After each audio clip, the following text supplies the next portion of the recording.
Hola a todos, me llamo Guadalupe y en este nuevo capítulo de Estamos para Informarte vamos a hablar del contrato de trabajo, de los principales derechos, de las partes del contrato, de las facultades del empleador, de los derechos y deberes del trabajador y del periodo de prueba y modalidades contractuales. Miren todo lo que tenemos para hablar. No se olviden de suscribirse, darle like y activar las notificaciones para que nunca se dejen de informar con nosotros. Nos vemos, ya empezamos. Vamos a empezar con contrato de trabajo. Primero vamos a analizar la definición.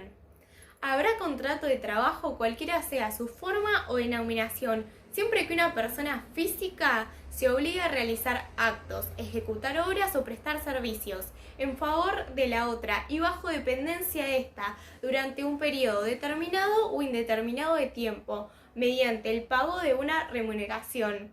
Sus cláusulas en cuanto a las formas y condiciones de la prestación quedan sometidas a las disposiciones de orden público, los estatutos, las convenciones colectivas o los laudos con fuerza de tales y los usos y costumbres.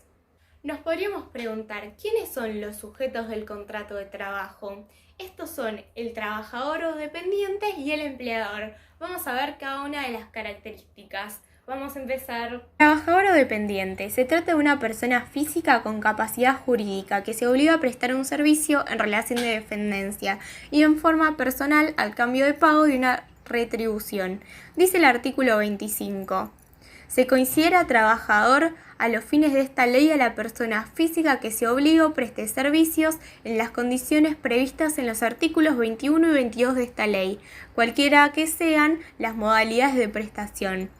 En función del artículo transcripto, la doctrina señala: se excluye de la calidad de trabajador para la ley de contrato de trabajo a quien no sea persona física, no esté obligado a una prestación de servicios, si bien esté obligado a una prestación de servicios, pero estos no sean remunerables, no onerosos. No se trate de servicios que se deban ser prestados bajo dependencia de otros, subordinados.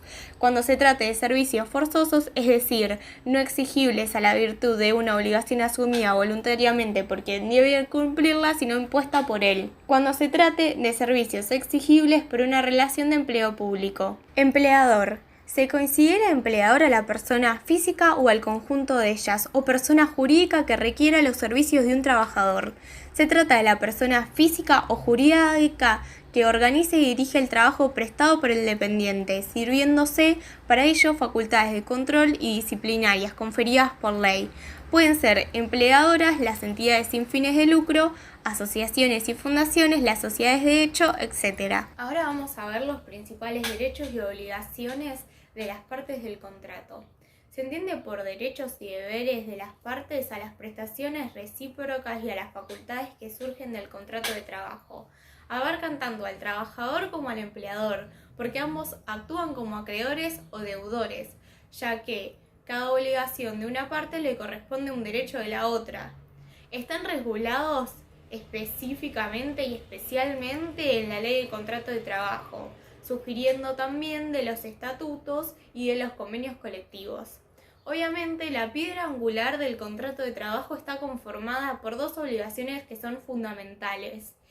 El trabajador debe trabajar, prestar su fuerza laboral con el fin de brindar el trabajo prometido. Puede consistir en una prestación concreta de tareas o en la puesta a disposición de la fuerza del trabajo a favor del empleador, si se trata de una obligación de hacer, obviamente.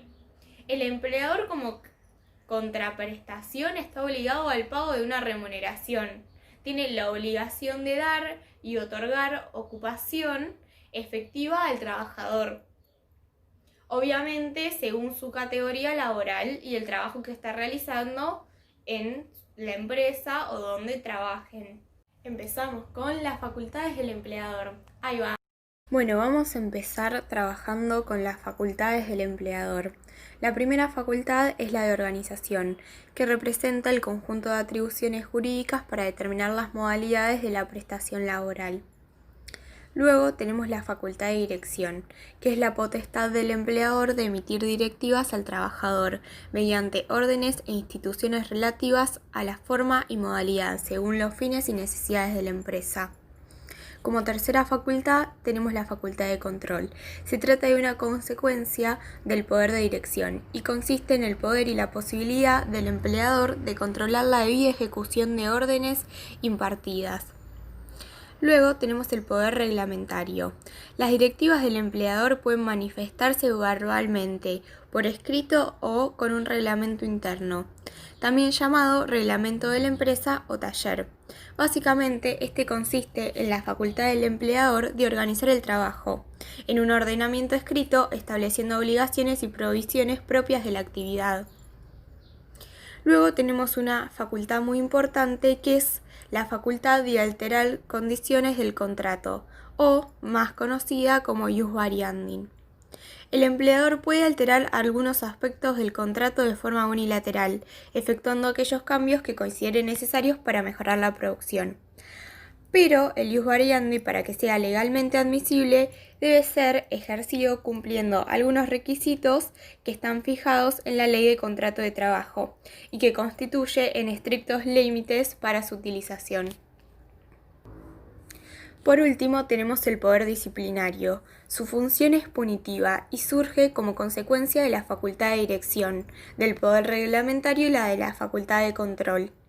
Su finalidad es corregir la mala conducta del trabajador, materializada en el cumplimiento de sus obligaciones contractuales emergentes de la Ley de Contrato de Trabajo, del convenio colectivo, del estatuto profesional y del reglamento de la empresa o del contrato individual de trabajo. Seguimos con los derechos del trabajador. Bueno, ahora tenemos los deberes del empleador o los derechos del trabajador. Como primera instancia tenemos el pago de remuneración. Vamos a analizar un poco este concepto.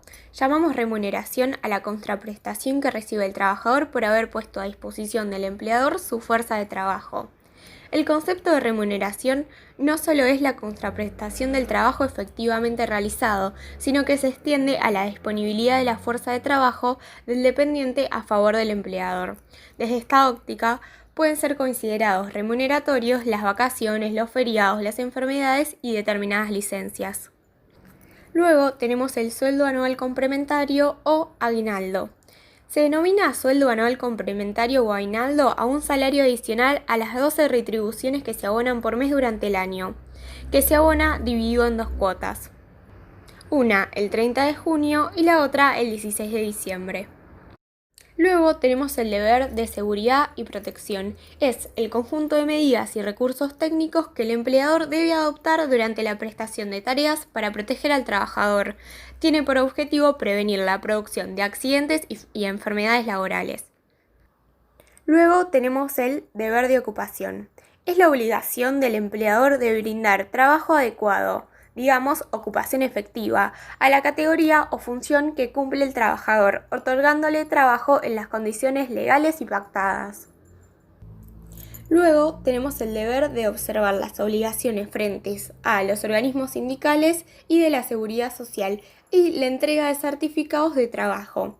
El empleador tiene 3 obligaciones principales: ingresar los aportes y las contribuciones de la seguridad social y sindical, entregar constancia de tal cumplimiento cuando las causas son razonables, así lo justifiquen.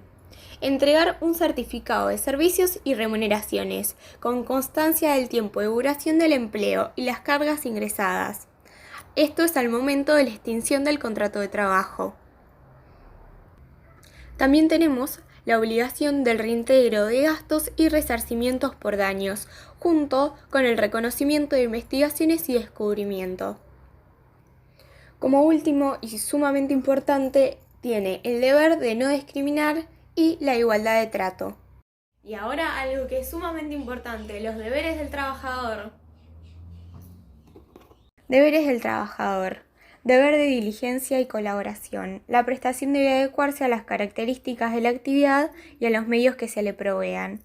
Deber de fidelidad. Está relacionado con el principio de buena fe y la conducta exigible al trabajador en la prestación del trabajo conforme a los patrones de honestidad. Desde un punto de vista general, consiste en la obligación del trabajador de no ejecutar acto alguno que pueda perjudicar los intereses del empleador. Luego está el deber de obediencia.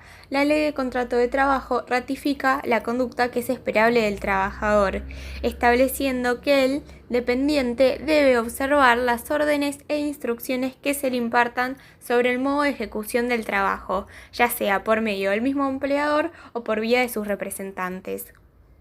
Luego tenemos custodia de los instrumentos de trabajo. El deber de custodiar los elementos de trabajo abarca tanto las máquinas como las herramientas de las que se sirve el trabajador para efectuar sus tareas, pero no debe responder por su desgaste. Deber de no concurrencia. Cuando se acredite el desempeño del trabajador en la actividad del mismo o similar ramo que el empleador o el ofrecimiento por cuenta propia o tercero de servicios que constituyen el objeto de la empresa o cualquier forma de capacitación de clientela en provecho del propio o de un competidor. Responsabilidad por daños. Se dan casos de dolo o culpa grave que se configura cuando el trabajador tiene conocimiento de los peligros que entraña el acto o la omisión que produce el daño, pero su voluntad no está dirigida concretamente a producirlo, o cuando existe propósito deliberado de causar daño. Por ejemplo, el último sería el sabotaje de los medios de producción. Ahora vamos a empezar con periodo de prueba y modalidades contractuales. Se denomina así al tramo inicial de los contratos de tiempo indeterminado, que tiene por objeto verificar si el trabajador reúne las condiciones para ocupar el puesto de trabajo para el que se lo contrató, plazo en el cual las partes pueden hacer denuncia del vínculo sin ninguna responsabilidad indemnizatoria, tanto por previo aviso como por antigüedad. Acá van algunas reglas. Son contratos por tiempo indeterminado, plazo de vigencia, utilización por única vez. Lo vamos a explicar un poco, así se entiende mejor. El empleador solo podrá utilizar el periodo de prueba una sola vez por cada trabajador. Por ende, cuando una misma persona haya celebrado distintos contratos sucesivos o alternados con un mismo empleador, el periodo de prueba solo podrá utilizarse en el primer contrato, ya que está prohibido utilizarlo con posterioridad. Ahora vamos a empezar con periodo de prueba y modalidades contractuales.